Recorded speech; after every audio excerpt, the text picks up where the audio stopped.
নাইক্ষ্যংছড়ি গর্জনিয়া বাজার সড়ক। এই সড়কের নির্মাণ কাজ শুরু হয় ২০২৪ সালের নভেম্বরে। ১ বছর সময়সীমার এই কাজের মেয়াদ পার হয়েছে ৬ মাস, কিন্তু নির্মাণ কাজ শেষ হয়েছে শুধুমাত্র ১২%। আবার যে কাজগুলো করা হয়েছে তাতেও অনিয়ম রয়েছে বলে দাবি স্থানীয়দের। কুয়া দিছে, এগুলো সব ২ নম্বর। এগুলো দিছে গাড়ি চলার সাথে সাথে এগুলি হইয়া দোলাবালি হইয়া সব হয়ে গেছে, নষ্ট উড়ে গেছে। আগে যেগুলা ইট ছিল ইজিন, এগুলা ভেঙে আবার দিছে আর কি, নতুন কোনো ইট দেয় নাই, পুরাতনগুলা দিছি।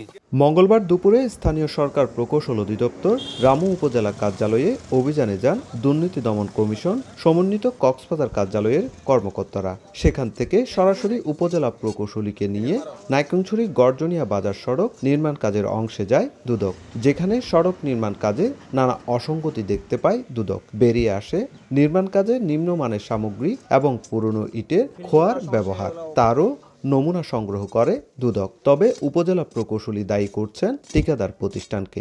অনিয়ম বা ভুল স্পেসিফাইড অনুসারে কাজ হয় নাই, ওগুলো স্পেসিফাইড অনুযায়ী করার জন্য আমরা চিঠি মারফত তাকে জানিয়েছি। কাজটি চলমান আছে, আমরা বারবার তাকে তাগিদা দিচ্ছি সঠিক নিয়মে সঠিক কোয়ালিটি রেখে কাজটা দ্রুত শেষ করার জন্য। এদিকে দুদকের টিমটি বিকেলে যায় রামু উপজেলার পূর্ব রাজারকুলে নির্মিত ব্রিজে। সেখানে ব্রিজ নির্মাণ কাজে কোনো অসঙ্গতি রয়েছে কিনা তাও খতিয়ে দেখেন। দুদক কর্মকর্তা জানায়, নির্মাণ কাজে অসঙ্গতি ও অনিয়মে যারাই জড়িত তাদের বিরুদ্ধে ব্যবস্থা নেওয়া হবে। কাজের টোটাল 12% মতো কমপ্লিট হয়েছে। তো এখানে আমরা কয়েকটা জায়গায় পরিমাপ করে দেখি যে থিকনেসের ব্যাপারটা, কয়েকটা জায়গায় থিকনেসের ব্যাপারে গরমিল রয়েছে। দেখা যাচ্ছে যে এখানে থিকনেস থাকার কথা ছিল ১০০ মিলিমিটার, বাট আমরা কয়েকটা জায়গায় করে পেয়েছি, যেমন মনে করেন ৯০ মিলিমিটার পেয়েছি, অনেক জায়গায় 70 মিলিমিটার পেয়েছি, এমন কিছু জায়গা আছে যেখানে 30 মিলিমিটারও পেয়েছি, কিন্তু এখানে থাকার কথা ছিল 100 মিলিমিটার।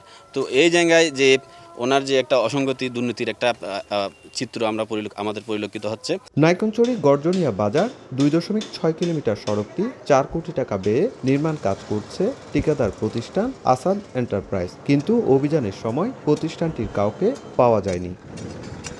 সুজাউদ্দিন রুবেল, সময় সংবাদ, কক্সবাজার।